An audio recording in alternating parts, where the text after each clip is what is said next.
Okay. Welcome back. I'll give it 1 minute for some people to get their cameras back on, if they're putting them on. While we're settling back in, Lewis, why don't you play that video for us? We've got a nice video from some of the firms, one of the firms we worked with. Thank you.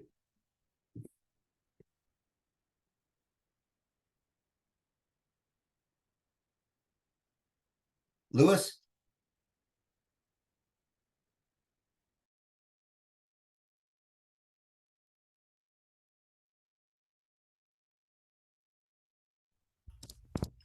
My name is Michael Smith.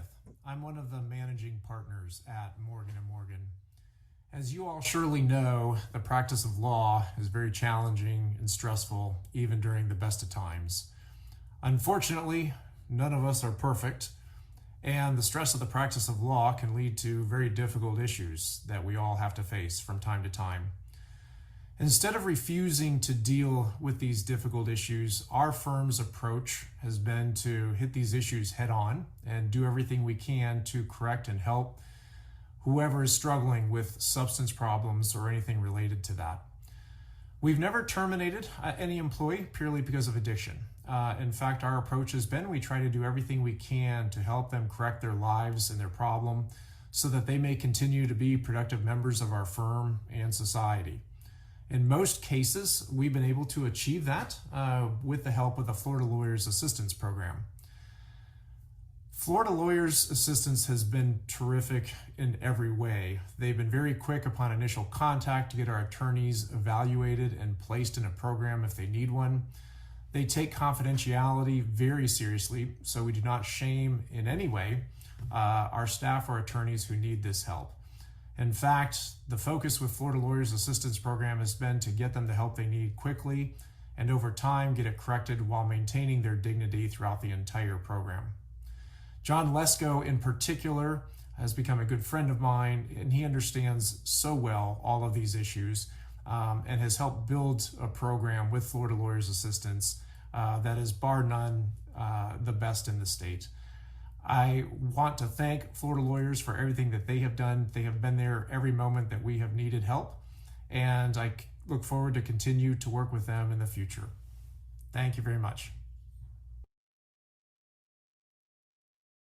Thank you, Mike. Wait, Michael, you're not here. That was a video. I'm really looking forward to this next presentation, and I would just like to introduce these people. Rich Rivera is an attorney, L.A. Perkins, who's an attorney, and Christine Bilbrey, who's worked for the Florida Bar for a long time here and helped a lot of lawyers. So I had the pleasure in June of being at a convention, and I got invited to a meeting of the Wellness Committee of the Florida Bar. And I sat for 2 hours pretty much with my mouth agape, hearing all the energy that was being shared about helping lawyers in Florida. You know, trying to encourage lawyers to come forward to get individual therapy privately, offering resources through the Florida Bar on the website, a confidential 800 number to call, the whole list of services, and a whole host of people who were all over the state just packed this with energy, and very compassionate approach to lawyers, very helpful approach to lawyers, and a restorative approach for all lawyers, including right down to, you'll notice it says from individual therapy to podcast, the Legal Fuel podcast that Christine Bilbrey hosts. So I just want to turn it over to these lawyers who are busy and still making time to come here and help us out today. Thank you very much. Hi, thank you, John, for that introduction. My name is Rich Rivera. I'm currently serving as the chair of the Mental Health and Wellness Committee for the Florida Bar. And as John said, the charge of our committee is really to try to improve the lives of Florida lawyers and consequentially improve the practice of Florida lawyers. We do that by gathering and creating resources that we make available to the bar as a whole, including CLEs, the 1-800 number for the helpline, as well as member benefits that might be discounts on healthy meal planning and prep, meditation applications, or a membership to your local YMCA. That is my formal introduction. Another introduction that I have said quite often is, hi, I'm Rich and I'm an alcoholic. So let me tell you a little bit about my path to where I am and why I am passionate about mental health and wellness and why I'm in this space. As I said, I've introduced myself as an alcoholic countless times. I was a problem drinker in college. I used it as a coping mechanism. I've had anxiety since high school, and alcohol was always my go-to way to deal with the anxiety and put things in the back of my mind and really just engage in avoidant behavior.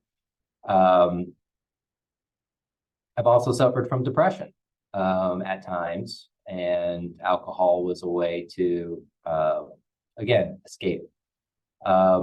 So that led to a couple of overdoses on alcohol in college, where I was taken to the emergency room, a couple of arrests for a minor being in possession of alcohol. So fast forward in a situation that I think many of you in this room can probably identify with.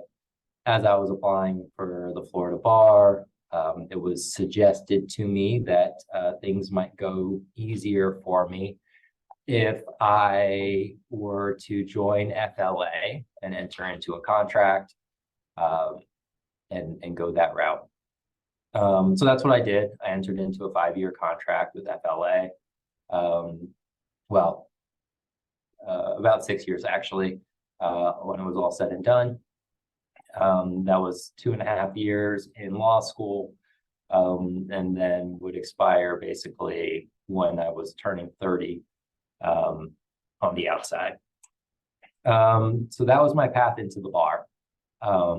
And I don't regret it at all. But I did have a tough time at the beginning of being in FLA and attending Alcoholics Anonymous meetings along with that for a long time to engage in the first step and admitting that I had a problem. So, because I didn't admit I had a problem and didn't want to admit I had a problem, I had a countdown clock going until my contract was going to be over. I wasn't going to be subjected to random testing by FLA or the bar. And so I could start drinking again and start going back to the real me, not the one face that I had to put on to get myself into the bar. And it was my experience at that time that a lot of people at my FLA chapter in Tallahassee, Florida, home of Florida State Law School, had similar feelings, that they had gotten in trouble with alcohol a little bit in the past. They weren't actually an alcoholic. They just had a little fun with it. And, unfortunately, they were one of the unlucky few who got caught drinking underage, maybe drinking a little too much at times. And so I found themselves here in the program. So that was my beginning of my trip into FLA. As I got further along in my journey in FLA, everything started to click. And that I wasn't sure if I was going to go back to drinking after my time was up. I had some friends and a significant other who, continued the countdown in my stead. They wanted to, they wanted me to go out and have fun and have good times with them. But I just wasn't sure. And then I got a wake-up call that kind of solidified my decision that I was never going to drink again. As I was about 4 months from turning 30, and I guess 4 or 5 months from my contract ending, I applied for some life insurance, and they did some routine blood work with that. And about a week later, I got a phone call from the life insurance company, and they said, first, you're denied coverage. Second, we're going to fax you your lab results. There are some numbers that are circled. We can't really give you any medical advice, but you should go take this to a doctor today and have them look at these results. So that's what I did, although I hadn't been to a doctor in years. And so I actually had to find a doctor to go to and go through that process. So it ended up being a day later. My liver enzymes, there's 3 of them that they check on your blood work. Were each about 10 times the normal limit. Granted, at this time, I looked terrible. I had dark, sunken eyes. All of my skin was yellow. My eyes were yellow. Actually, something I'll say in this audience, because you might appreciate it, that I've never told as part of this story. When I went in for one of the random urinalysis, when I handed over my sample, the lady that took it asked me if I had just poured Amberbach into the sample cup because, well, it was pretty brown in color. All these symptoms I had just written off as being due to stress, poor sleep, skin irritation because I wasn't using lotion, which led to a lot of itching. And my wife at the time was asking me to go to a doctor and get checked out. And I gave the refrain that is all too common in our profession, which is, this is nothing, I'm just working a lot, everything's going to get better when there's a little bit of a break and I don't have to work so hard. Turns out that wasn't true. The doctor that I went and saw sent me to a specialist that day. That specialist then sent me to the emergency room immediately. They had taken a little bit more blood, and my levels that were 10 times the normal limit were now 11 times the normal limit, so rapidly increasing. Turns out, and it was actually misdiagnosed at first, but I had an autoimmune disease that is also a form of end-stage liver disease called primary sclerosing cholangitis. It is a disease where your white blood cells attack the lining of your liver, the lining of the bile ducts in the liver. What that does is it causes scar tissue to build up, and all the flow of the bile in your liver stops. It leads to infections, and it leads to the loss of functionality in your liver to the point where, if left untreated, you will either die from an infection or just from complete liver failure. I had been experiencing these infections as episodes for 3 or 4 years at that point. They were gaining in frequency, but it was basically like terrible food poisoning for about 12 hours or so, and then it would resolve, which also made going to a doctor or the hospital for during those very difficult, because by the time you get up and go, it's already on its way down.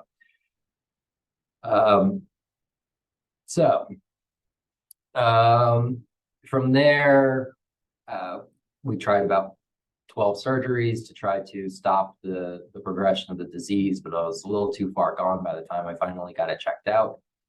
And I ended up having to get a liver transplant, which I did at the ripe old age of 31, about 5 years ago.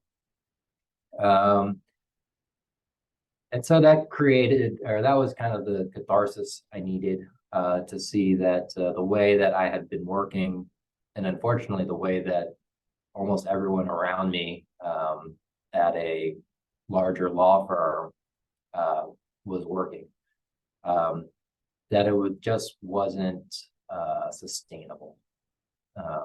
We talk about, we wear it as a badge of honor quite often that we're working 12-hour days, we're billing 60, 70 hours a week to our clients.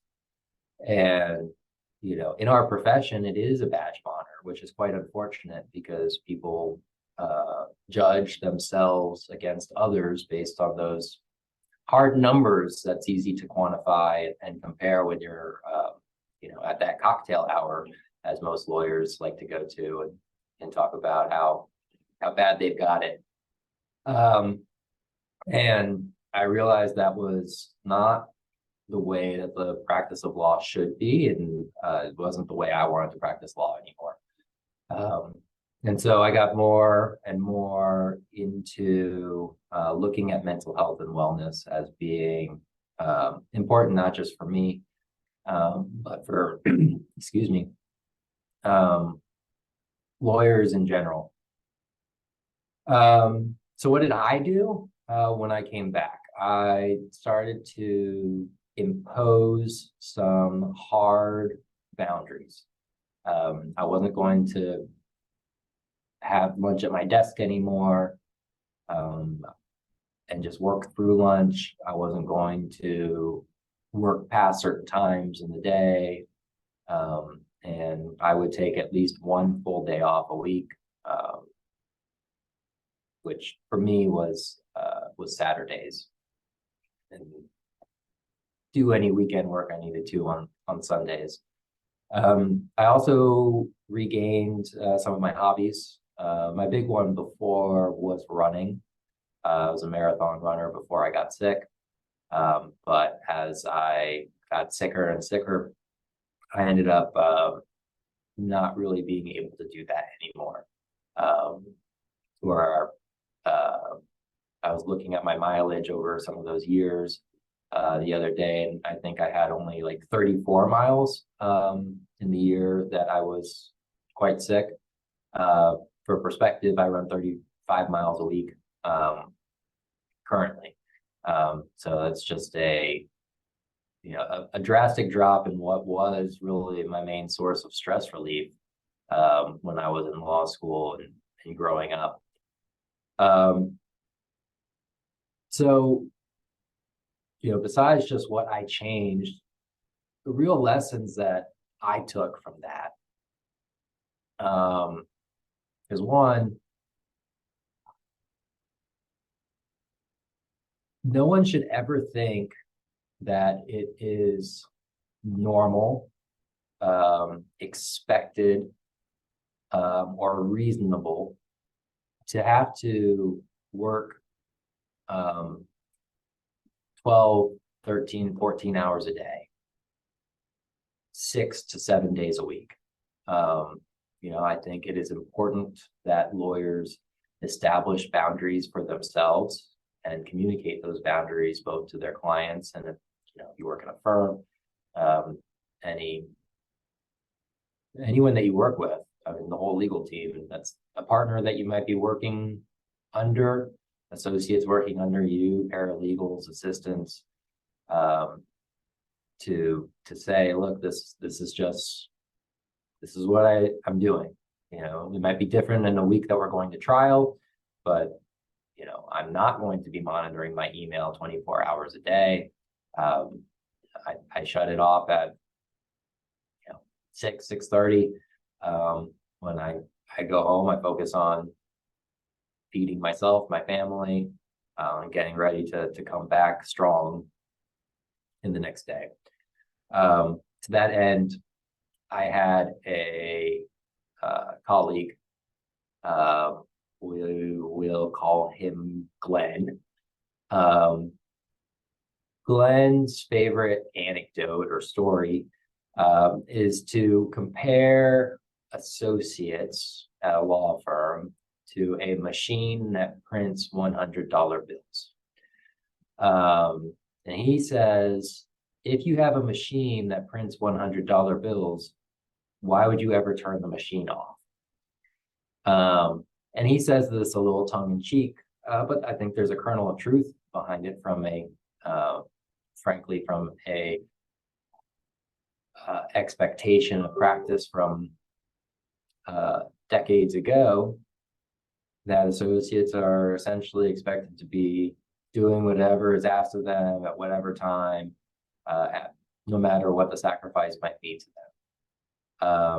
You know, there's a simple response to that rhetorical question that he has, which is, if you don't unplug the machine every once in a while so you can do maintenance on the machine, it's going to break down, or it's not going to work as well.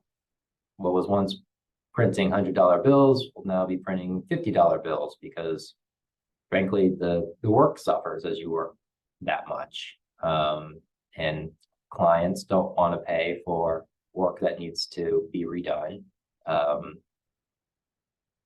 People who are overseeing attorneys don't want to file things or use the work product that they can tell is not the best work product. And so, you know, it's not as profitable to be working an attorney beyond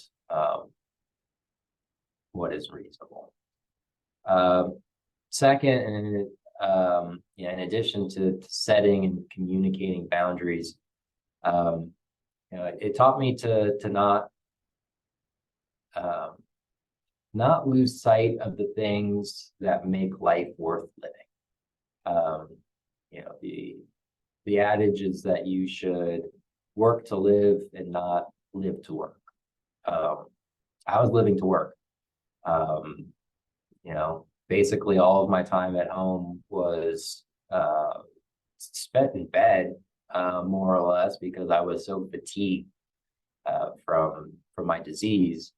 I wasn't doing those hobbies that made life fun. You know, I went on a vacation with my wife, and you know, made sure that there was Wi-Fi in our little beach hut in the Bahamas. And probably most telling is there was a hammock on site, and I went to lie down in it. From when I finally stopped actually doing work, and because of the skin condition that was caused by the liver disease, but at the time I was thinking just caused by stress of work, I could never get comfortable in like the mesh of a hammock. It just irritated me and made me you know, want to get up and stand and basically not ever relax.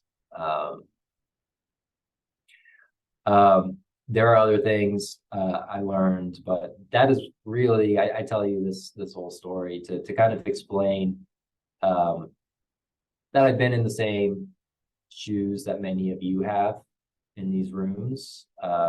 You know, frankly, I was annoyed by having to join FLA, or that it was suggested that I join FLA. But looking back on it in two ways, I would say that FLA probably saved my life, and that suggestion saved my life. First is the unknown way. When I joined FLA, no one had any inkling that I had this disease. It was completely hidden. This disease is also genetic. It's not brought on by alcohol. I didn't have any cirrhosis of the liver. It was all internal. But I fully believe that stopping drinking at that point I hadn't drank in 5-6 years when I was diagnosed with the disease, kept it from being much worse, or my liver being in a much worse condition than it was by the time that we caught it. Second, it saved my life in that I no longer turn to alcohol as the coping mechanism. And look, as much as I put up boundaries, now work is stressful. We have stressful jobs. We take an oath to take our clients' interests and put them above our own. We take professional responsibility where they drill that into us, that everything that you do has to be focused on your clients. And if you have to make sacrifices for that, then so be it. I know I'm not the only one who has done every piece of work that needed to be turned in, met all deadlines, and I'm still laying awake at night because I'm worried about how a matter is going to come out for a client, or is there one more subpoena I could have sent out? Our jobs are stressful, and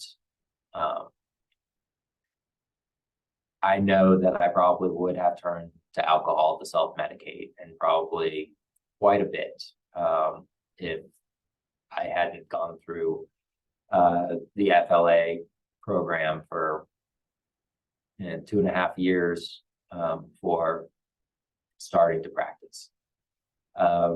And so when John asked if I would speak during this workshop, being on the other side of the workshop for once, I gladly accepted and wanted to share that with you.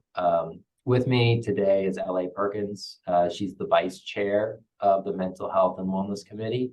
And I think she also has some personal anecdotes to share with you. Thank you, Rich. Thank you for sharing your story, and it's really an honor and a privilege for me to be here today. And I want to thank Dan and John and FLA for the invitation. I started, as Rich said, I'm on the Florida Bar's Mental Health and Wellness Committee, and this is my second year on the committee.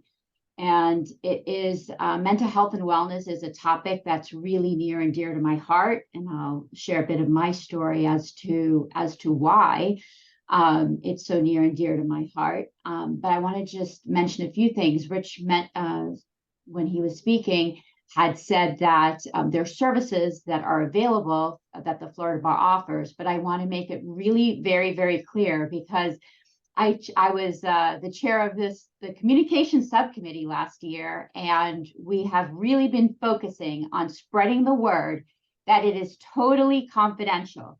Like, we do not know who uses the service. All we know is that it was used, and we look ongoingly to make sure hopefully more and more people are using it, so we can continue to get funding from the Florida Bar, agree to it as part of the budget.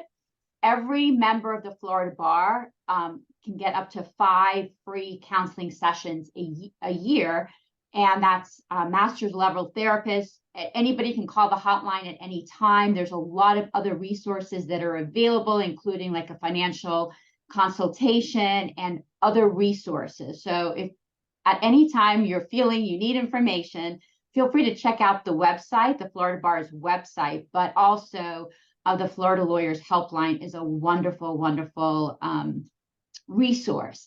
And I imagine John will put the information for that. I just want to give the number while it's 833-351-9355. And we'll also provide other links that can be available. And I believe Christine, when she speaks, will also mention some resources that are available.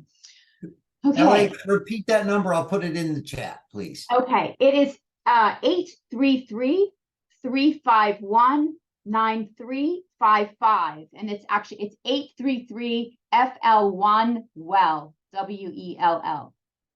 It's easy to remember. So why is this so important to me, mental health and wellness? Well, as a child, I grew up with a parent that suffered from mental illness. And it was my mother, and she really struggled with it and went to many doctors, and unfortunately became over-medicated, really. I mean, what ended up happening, but she could never feel good. And at times turned to self-medicate, which sometimes involved, non-prescribed medications. And when I was 14, my mother attempted to commit suicide in front of me.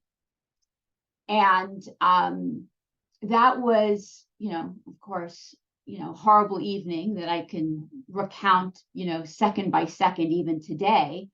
The good news is I reached out actually at that time because my mother had almost convinced me at the age of 14 that I'd be better off letting her die.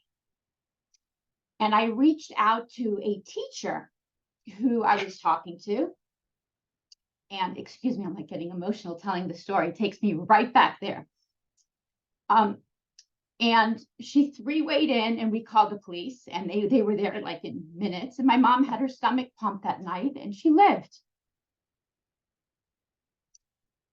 It wasn't all smooth after that. She continued to struggle. The really wonderful thing that happened from that event was I got introduced to therapy.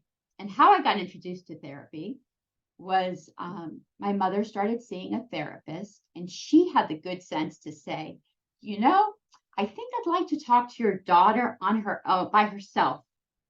And that was my start. And it really, I can't even express in words how profoundly grateful I am to have had that, because I really don't believe that I would be where I am today if I didn't have that support along the way. And I know there's such a stigma when it comes to, still, we're trying to break it, right? Part of on the Florida Bar's Mental Health and Wellness Committee, we want to talk about these things. And one of the reasons that I agree to be here to talk, and share this is because I, as much as possible, want to do my part in destigmatizing getting therapy. And so basically that was my start. And then through the years, I'm almost approaching 30 years of practice, which is hard to believe. But through the years, from time to time, depending on what was going on in my personal life or in my professional life, I would lean on a therapist, and that made all the difference.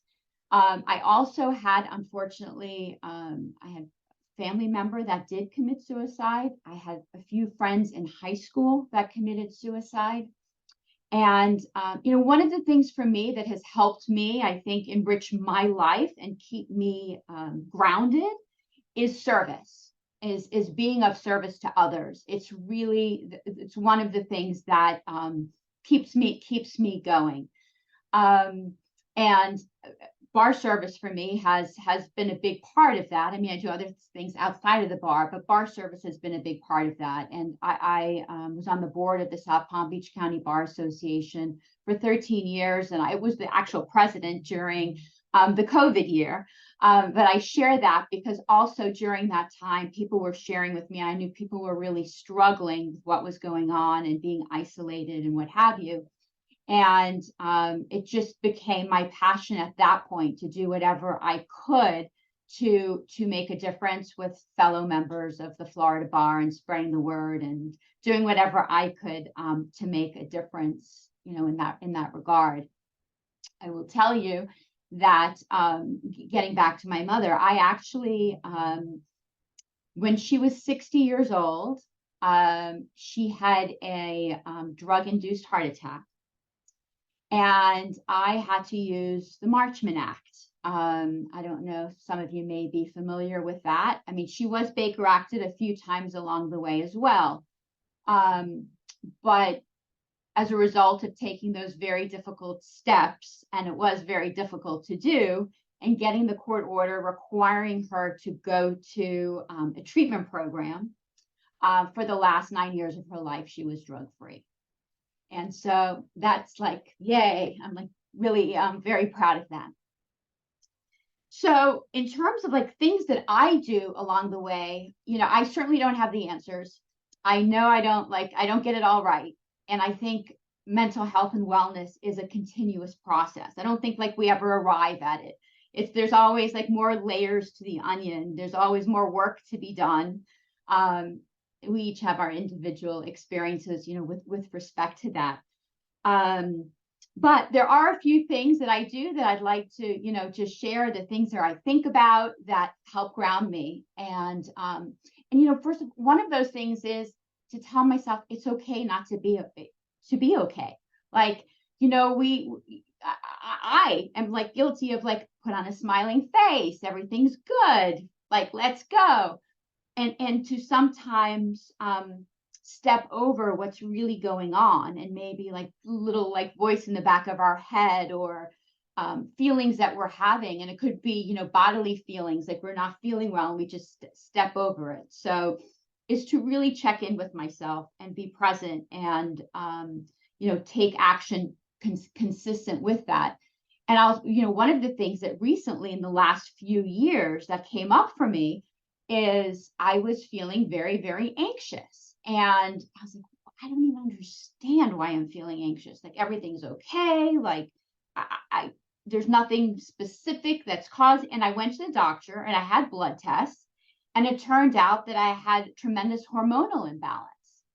And so that was causing it. So this is my public service announcement. I don't know if men go through this at all, but for the women out there that, you know, are over the age of 40, like if you know, feeling fuzzy in the brain or anxious, it's a really good thing to get checked out.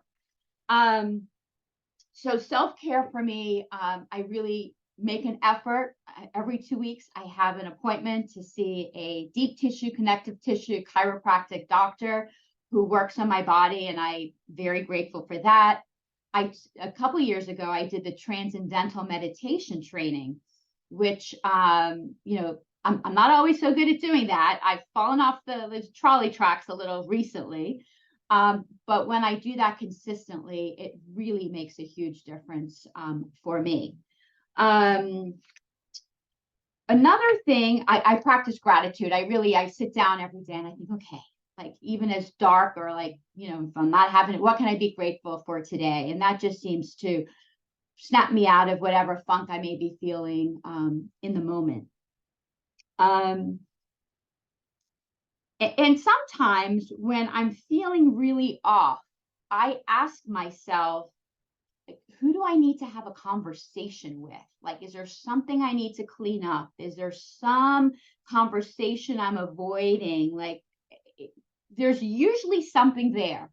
You know, it could be a work deadline that's coming down that I'm, you know, feeling really stressed out about. And, you know, look at that realistically. Do I need to ask for an extension? I mean, I remember as a young lawyer, it was like, oh, like terrible to ask for an extension of time on a deadline.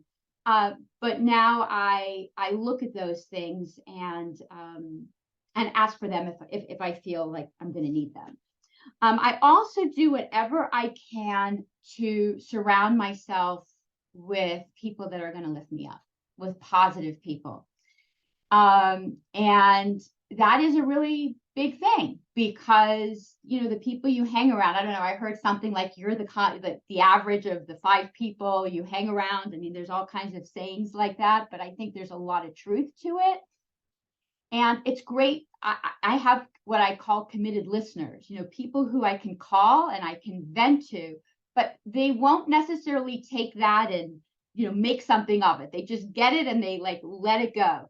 And I find that to be very, very helpful for me. I'm looking at the time. I know we're limited, and I can go on talking a bit longer, but I do want to share a couple of things that I read from time to time and that really make a difference for me. And I hope, it will for you too. And it's an old, it's a proverb, and it goes like this. An old Cherokee chief teaching his grandson about life says, "A fight is going on inside me," he said to the boy. "It is a terrible fight, and it is between two wolves. One is evil. He is anger, envy, sorrow, regret, greed, arrogance, self-pity, guilt, resentment, inferiority, lies, false pride, superiority, self-doubt, and ego. The other is good. He is joy, peace, love, hope, serenity, humility, kindness, benevolence, empathy, generosity, truth, compassion, and faith." The same fight is going on inside you and inside every other person too. The grandson then asked his grandfather, "Which wolf will win?" The old chief simply replied, "The one you feed." So thank you for the opportunity to speak today. I hope I said something that made a difference for someone out there. And if I can be of any resource to any of you, feel free to reach out to me. Thanks, LA. And now Christine Bilbrey of the Florida Bar is going to talk to us about some other resources that are available. Thanks, Rich. I'm Christine Bilbrey. I'm the director of the Practice Resource Center at the Florida Bar, and a lot of Florida Bar members don't even know we exist. Our focus is helping solos and small law firms run the business side of their practices. And I've been at the bar for 8 years, and we have just grown and grown because we keep adding things, because we realize it's not just about practicing law. I was the first bar staff liaison when the Mental Health and Wellness of Florida Lawyers Committee was formed. And so we immediately just started thinking of all different ways that we could help our members. And Rich was involved in that. He's been on the committee for years. So I want to thank him for all of his work on that. But because people don't know about our department, they don't know about all these things that we can do to help you in many areas of your life and your practice. I'm going to share my screen. The other thing that I tell people is if you hate paying your bar dues every year, I'm going to tell you how to get a tenfold refund on that. If you use all of our stuff, you're seriously going to get a lot of value. Are you able to see the first slide? Yes. Okay, perfect. I'm going to just a moment. Okay. So this is our department. We used to be called Lomas Law Office Management Assistant Service when we just had one focus. And so now we are doing so many different things. So I want to tell you about them just quickly. First of all, our website is called legalfuel.com. You're going to find all of these resources there. If you are paying for your CLEs, I want you to know that at legalfuel.com, we currently have 171 free CLE courses offering 200 hours of free CLE. If you're on the move and you want to get your CLE a different way, we do the Florida Bar podcast. So every single month we have a brand new episode, and it can be on all different things. And because of my work with the Mental Health and Wellness Committee, we now do a lot of podcasts, and we're getting CLE credit for that. So you're going to find legal technology, practice management, and health and wellness topics on the podcast. We oversee Lawyers Advising Lawyers. This is completely free. We have 800 Florida Bar members that volunteer to help other attorneys. So if you are trying to transition to a new practice area, or you have a case and you're stuck, you can go to lawyersadvisinglawyers.com, get matched with a more experienced attorney. So all you have to say is what area of law you need help in, and this connects you, and they can help you out. We also have, if you're going out on your own, you don't have enough clients, we have the Florida Bar Lawyer Referral Service. This is like the oldest one in the country. We get 67,000 phone calls a year. I've got 8 clerks that answer the phone. So for $125 a year, you can sign up to be a panel member, and you tell us what area of the state you're in. You tell us what practice areas you want to get referrals from. And the clerks take the calls from the public, and they get you these. They will send you a lot of business. LA talked about the free helpline, and so the committee got that started. The bar completely pays for it, but like she said, it's completely confidential because it is run by CoreCare, a third party. You can get 5 free therapy sessions per year. This can be telehealth, it can be in person. If you are a lawyer married to a lawyer, you can get 10 marital sessions of therapy each year if you're both using it. So that is a real cost savings. And we also have BetterHelp now. So if you want to just do it online, you can close your office door at lunch and do that through your phone or online, however you want to get that. We have the Florida Bar Tech Helpline. This is also free. Something's going on with your computer, your home, your IT guy's not around. You can call in. They will remote in. Again, third party, we're not seeing in your computer. Everyone's always worried the bar is spying on them. So all of these things I'm talking about are free and confidential. So the Tech Helpline can help you solve a lot of issues, especially with everyone working remotely. That came in handy during the pandemic. If you go to member benefits, there are all kinds of discounts on a lot of different products, and we have them arranged by category. So it's software, it's rental cars, all those kind of things. Use those discounts. The brand new one, and I hope that you've heard about this because we've been doing a big marketing push, is free trust accounting software. That's the #1 reason people get in trouble with the bar, because they're not properly managing their trust accounts. And so this is brand new. And the model is exactly what we do with Fastcase. We pay the company, and because you're a Florida Bar member, you get this completely free. We can't see your trust account. We don't know who's using it. But NOTA, we tested it. Our ethics council was involved. Our auditors were involved. So if you don't like your current trust accounting software, or you need it because you've been doing it on paper, or you haven't been doing it at all, please look into taking advantage of that. That's brand new. Oh, maybe you want to leave your current job. So we also oversee in our department the Florida Bar Career Center. This is the largest clearinghouse of legal jobs in the state of Florida. And it's not just lawyers. There's also paralegals, law firm administrator positions. It's free to post your resume on this website. And there are always a lot of jobs here. So if you're looking around. This is my contact information.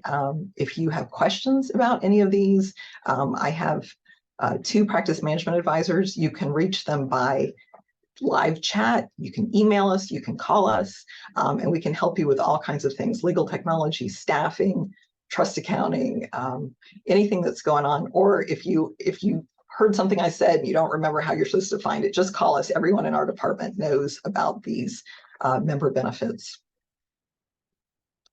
And I don't know if anyone had any questions for us.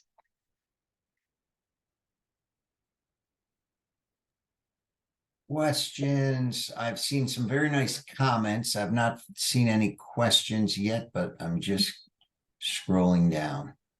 Can I read one, John? Please. LA, thank you for sharing this. I lost 2 brothers to suicide and I still tear up at 51. My mother also died addicted to opioids recently. It's lonely enough among the general population, but among successful lawyers, I felt completely alone for decades. I really appreciate you speaking today. I have similar comments I'd like to bring up. These are questions that don't necessarily need an answer, LA. My estranged wife tried to commit suicide as well. Fortunately, it did not happen. What can a person do to prevent something like that from happening again? And, listening to you, you're providing the resources to help people. And if you'd like to comment, please do. LA, Christine, Rich, any of you. I really think it's listening to, looking at warning signs, and when people say things to you, taking it seriously.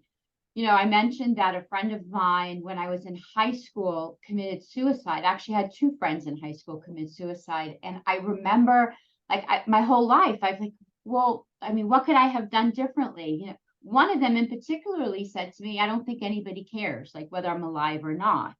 And of course I said, of course people care. I care about you, etc.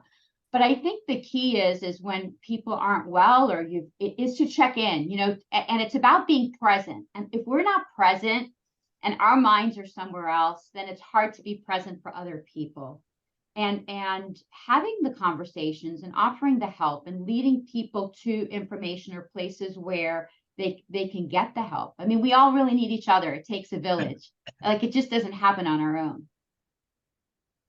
Well, and we have a little saying that people call all the time and say, what can I do about my loved one, my colleague, what should I do? I'm worried about this. And like we say, the only wrong thing to say is say nothing. And that people don't understand, that's just a critical intervention to open the door for people. So the fact that you're doing it, it's just wonderful. Have another lawyer question here. Based on any type of trauma in early life, should lawyers avoid cases that could trigger those memories and impact representation of a client? And John, I've just put it in chat. We actually spoke with an expert on vicarious trauma on the podcast. So I don't think I'm able to chat to all the attendees. I don't know if you can share that.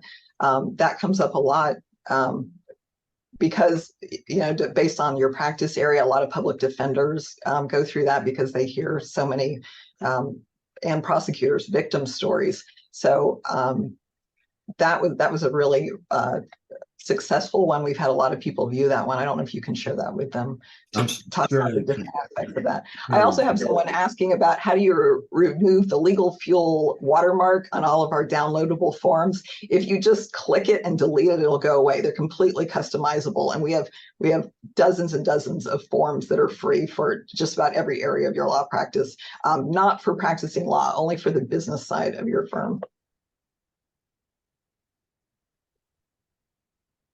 To speak to the question that somebody asked about, should they avoid a particular area?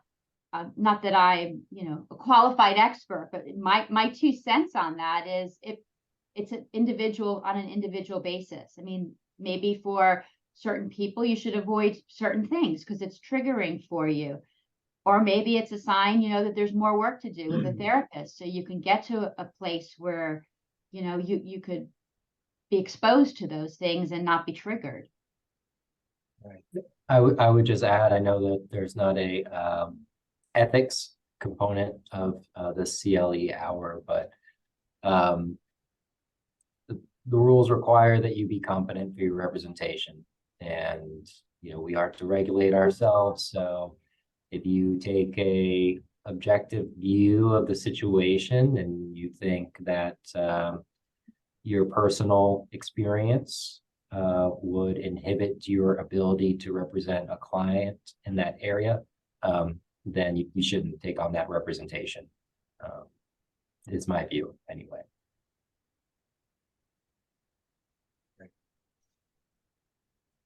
Listen, if I could just jump in real quickly, Christine, thank you so much for bringing our attention to the vast resources that you've assembled.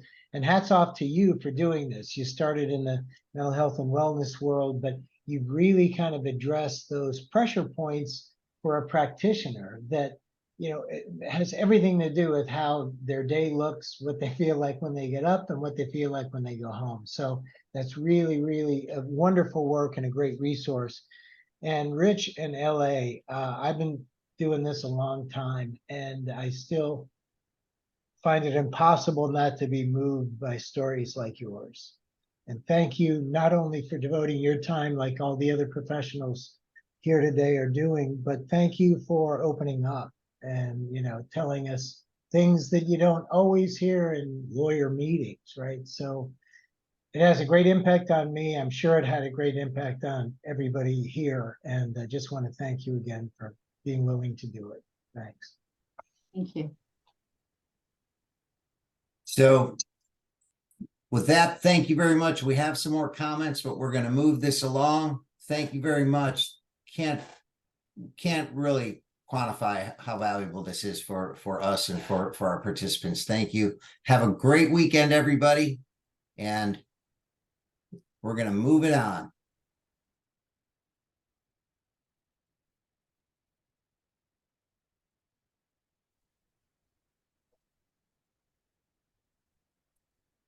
I'd like to say in the chat box, we put it in several times. There's a hyperlink to the handouts that Mr. Cole has offered for the 3 p.m. presentation. You can please access those electronically or print them. They'll be great to have as he presents. So Mr. Cole's coming up next, and he's going to talk about managing your business for success. And we meet a lot of lawyers who love law school, love the ideas of law. They love the intellectual part of law, but it's very difficult practicing law because there are a whole lot of skills.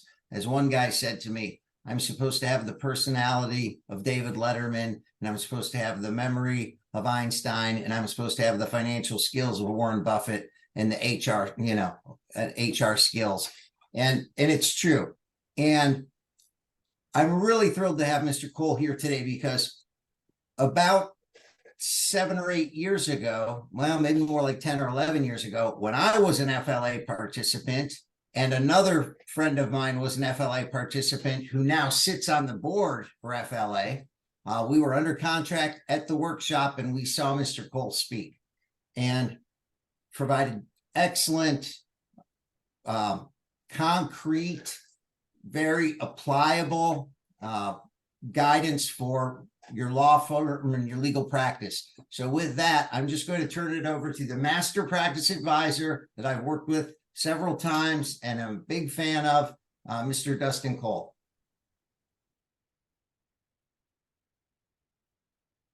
I think you